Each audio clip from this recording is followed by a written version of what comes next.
그냥 인물이라고 하는 건 많이 나오는 게 아니에요. 그 이상해요. 이상. 그건 참 어떻게 보면 저주예요. 저주. 은혜 받을 자리에서 은혜 못 받으면 저주죠. 그 복 받을 자리에서 복을 못 받으면 저주죠. 얼마나 속상.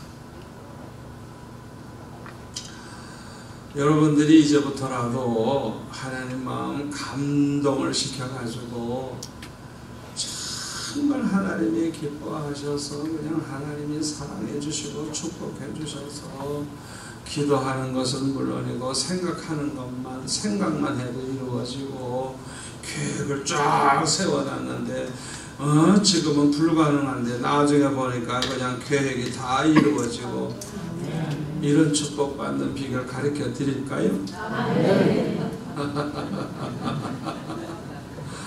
그런 축복받는 비결.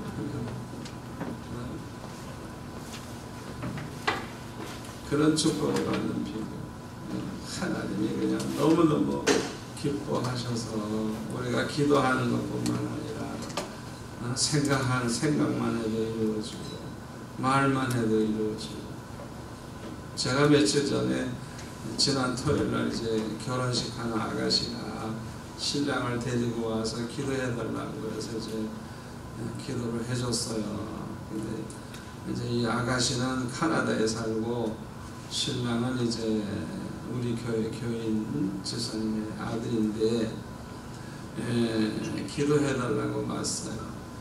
그러는데 이 얘기를 하는 가운데 이 아가씨가 신부가 옛날에 제가 현대아파트 14층에 살 때 자기가 5층에 살았대요. 5층에. 그래서 5층에 같은 현대아파트 딱 그냥 그 말을 듣는 순간에 그때 있던 사건이 하나 생각이 나는 거예요. 평생 잊을 수 없는 사건. 그게 뭐냐 하면 금요일 날이었는데 제가 금요 철학기도 인도하려고 이제 말씀을 준비하고 있는 시간인데 사과가 먹고 싶더라고요. 그래서 둘째 딸이 마침 어디 나가길래 돈 10,000원을 주면서 은영아 사과 좀 사와라 그렇게 보냈더니 지 것만 사오고 사과 안 사왔어. 건망증에 잊어버렸어. 그래서 제가 야 하나라도 좀 사오지 하나. 어떻게 하나도 안 사왔냐 그랬더니 그냥 미안해서 어쩔 줄 모르는 거예요. 잊어버린 거예요. 사과 사는 걸 잊어버린 거예요. 지 것만 사. 그래서 하나님 먹지 말라고 그러시는가 보다. 돈 내놔. 그러니까 돈 떼서 이제 가. 그러고 이제 보냈다고.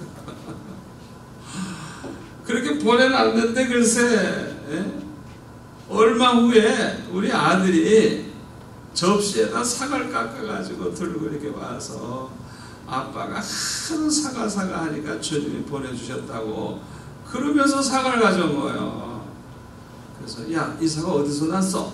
그랬더니 아파트 그 5층에서 그 여학생이 엄마가 갖다 주라 그랬다고 해서 이제 한 봉지를 가져온 거예요. 그래서 저는 그 집이 교인인 줄도 모르고 누군지도 모르고 지금까지 모르는 거예요. 그러니까 한 20몇 년을 모르는 거예요. 그런데 그 아가씨한테 내가 뭐라 했어요? 네가 사과 가져왔어? 이랬더니 자기가 가져왔대. 아이고 세상에. 그러니까 나는 어느 집인지도 모르고 믿는 사람인 것도 모르고 누군지도 모르는데 당사자가 그래서 시집간다고 그래서 기도해달라고 한 자리에 왔는데 그래서 자기 입으로 그래서 내가 현대아파트 살 때 자기는 5층 살았다고 그 말을 하는 바람에 나는 그 사과를 잊을 수 없거든. 그 사과를 그렇게 갖다 주셔가지고 먹는 거. 어쩌면 타임이 그럴 수가 있습니까? 그러니까 우리 딸 사오면 짬뽕이 되니까 안 사오도록 건망증 생기게 하시고 대신 그 가정에서 가져오게 하신 거예요. 제가 그렇게 살았어요. 뭐가 먹고 싶다 생각하고 있는데 한 개짝을 들고도 없는 거예요. 여러분 그렇게 살고 싶지 않아요? 기도하는 것뿐만 아니라 생각만 해요. 채워주시는 하나님 마음을 감동시키면 돼요.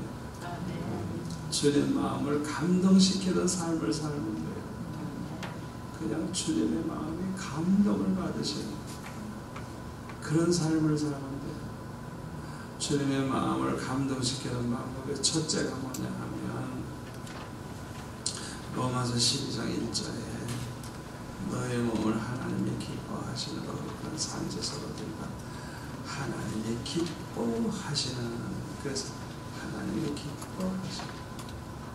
그러니까 우리는 뭘 하든지 어떻게 하면 하나님을 기쁘시게 해드릴까, 내가 어떻게 하면, 뭘 하면, 어떻게 하면 하나님을 기쁘시게 할까, 그 마음 가지고 살아요. 굉장히 중요합니다. 뭘 하든지 어떻게 하나님을 기쁘시게 해드릴까, 예배를 드려도 어떻게 하면 하나님을 기쁘시게 해드리는 예배를 드릴까, 헌금을 해도 하나님을 그냥 기쁘시게 해드리는 헌금을 할까, 목회를 해도 하나님을 어떻게 하면 기쁘시게 해드리는 목회를 할까, 딱 그걸 목표로 삼고 사는 거예요. 저는 그런 마음을 초등학교 6학년 때 가졌어요. 은혜를 받고 그때 성령 충만 받고 장차 예수님 만날 거 생각하니까 뭘 하다가 가면 예수님이 제일 기뻐하실고 생각해 보니까 전도 많이 해가지고 많은 영혼을 구원하면 제일 기뻐하시겠구나. 왜? 예수님은 우리를 구원하기 위해서 십자가에 못 박혀 죽기까지 하셨잖아요. 그러니까 하여튼 전도 많이 해가지고 많은 영혼 구원하면 제일 기뻐하시겠구나. 그래서 주님을 기쁘시게 해드리다가 주님 만나고 싶어가지고 전도를 하기 시작했어요. 우리 반 아이들을 다 이렇게 전도를 하는데 주일마다 막 데리고 가죠. 이야, 하나님이 얼마나 기뻐하시는지, 너무너무 그냥 하나님이 그냥 뭐 기뻐하시는데 저도 그냥 기쁨이 충만하고 너무너무 행복하고 너무너무 좋고, 그래가지고 저는 큰 꿈을 꿨어요. 이야, 이 나라 백성을 몽땅 예수 믿게 해야 되겠다. 그게 얼마나 어려운 일인지도 모르고 어린 아이니까 그냥 이 나라 백성을 다 몽땅 예수 믿게 해야 되겠다.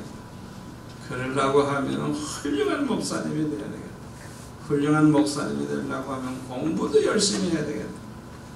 그래서 중고등학교, 대학교를 우리나라에서 제일 좋은 학교를 가야 되겠다. 그래가지고 훌륭한 목사님이 돼야 안 믿는 사람도 무시하지 못하고 다 인정할 수 있는 목사가 되겠다. 그렇게 계획을 딱 세웠어요. 그러니까 나는 그때부터는 이제 목표가 주님을 가장 기쁘시게 해드리는 일을 하고 싶은데, 그 일이 영혼 구원하는 일, 전도하는 일, 복음 전하는 일이라는 걸 저는 알고 내 일생의 목표를 그렇게 정하고 나온 거예요. 이야, 그렇게 가난하고 힘들고 어려워도 중학교 갈 때 합격만 시키는 게 아니라 장학생이 됐는데 입학금도 졸업 때까지 끝내주는 장학생 한 명 뽑는 데고 한 명에 들어가는 거예요. 대학교 갈 때도 학교 발표 나기도 전에 장학금이 미리 왔는데 대학교 4년 학비 한 반 이상 다 한꺼번에 낼 수 있을 정도로 양복도 사고 구두도 사고 시계도 사고 뭐 책도 사고 아무리 사도 돈이 남아요. 하나님 기분 좋으면 그렇게 하세요. 넘치게 주시고 미리 주시고, 하나님 기분 좋으면 그렇게 하세요. 그러니까 그런 체험 속에서 제가 살면서 목회를 하는 거예요. 그러니까 제 마음의 중심이 항상 어떻게 하면 주님을 기쁘시게 할까? 어떻게 하면 주님을 기쁘시게 할까? 그게 내 숙제예요. 그게 내 목표예요. 어떻게 하면 무슨 일을 하든지 주님을 기쁘시게, 어떻게 하면 주님을 기쁘시게 할까? 여러분 이제부터 아예 생활 철학, 삶의 철학, 신앙 철학을 어떻게 하면 주님을 기쁘시게 해드릴까 하는 걸 원칙 하에서 결정하시고 행동하시고 목회하시고 신방하시고 기도생활하시고 하여튼 어떻게 하면 주님을 기쁘시게 할까 그걸 연구를 하시면서 한번 살아가 보세요. 어떤 일이 벌어지는가, 정말 하나님 앞에 기도한 것뿐만 아니라 생각하는 것까지 이루어지는 역사가 일어나는가 한번 해보라고요. 또 하나는 로마서 12장 2절 말씀이에요. 이게 뭐냐면 하나님의 선하시고 기뻐하시고 온전하신 뜻이 무엇인지 분별하도록. 그러니까 하나님의 선하시고 기뻐하시고 온전하신 그 뜻대로만 살려고 하는 자세. 자기 욕심을 내버려야 돼. 자기 야심을 다 버려야 돼. 자기 계획을 다 버려야 돼. 하나님의 뜻이라면 아멘. 하나님의 뜻이라면 무조건 예. 하나님의 뜻대로만 살려고 하는. 그래서 저는 금식하며 기도하는 가운데 목숨 걸고 기도할 때 가장 많이 하는 기도가 그 기도입니다. 아버지, 나는 하나님의 뜻대로 살고 싶습니다. 이것도 뜻대로 난 결정하고 싶으니까 한마디만 해주세요. 하나님의 뜻이 뭐라는 거예요? 한마디만 해주세요. 그걸 놓고 며칠을 금식기도 하는 거예요. 그러다가 응답을. 그러면 그냥 할렐루야 감사합니다. 그냥 응답받는 순간에 그냥 하나님의 뜻을 알았으니까. 그게 아주 기쁨으로 그냥 할렐루야 하면서 그대로 순종하는 거. 그렇게 하니까요, 하나님이 다 책임지시고요, 여호와 이레 다 준비해 놓으시고요, 하나님이 끌고 가세요. 완전히 끌고 가세요. 아무것도 걱정할 필요가 없어요. 어려움 와도 괜찮아요. 다 나이복이 돼버려요.